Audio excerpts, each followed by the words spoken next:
Honorable Romeo A. Estaniero, member.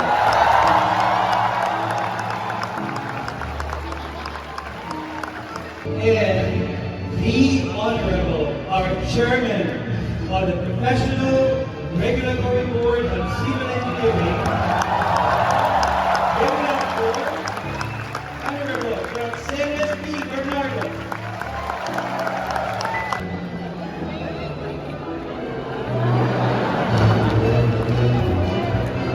Ladies and gentlemen, a big round of applause to our dear Board of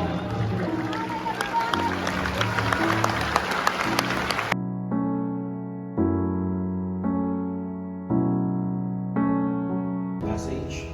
Cement its meaning in your indelible memory and embrace its solemnity.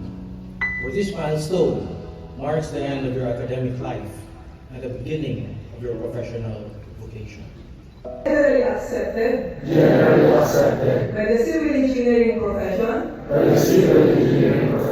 in the Philippines. And I will well and faithfully discharge to the best of my ability the duties, responsibilities,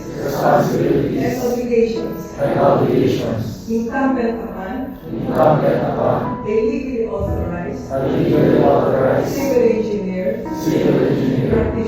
practitioner. So I would like to take the opportunity na ulitin para sa inyo. Papa, Mama, Tatay, Nanay, Lolo, Lola, Kuya, Ate, hindi na ako hihingi ng allowance.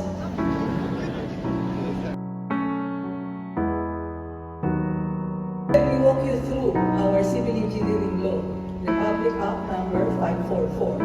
It stipulates the scope of practice of a civil engineer.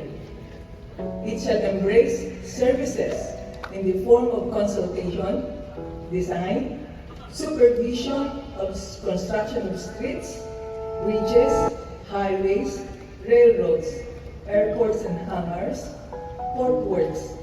To your proud parents, to my colleagues at the PRC and the BICE, and to all those gathered here today, including all professionals. Good morning to all of you. Again, thank you so much and congratulations to our newly inducted civil engineers, and thank you everyone for gracing this momentous occasion.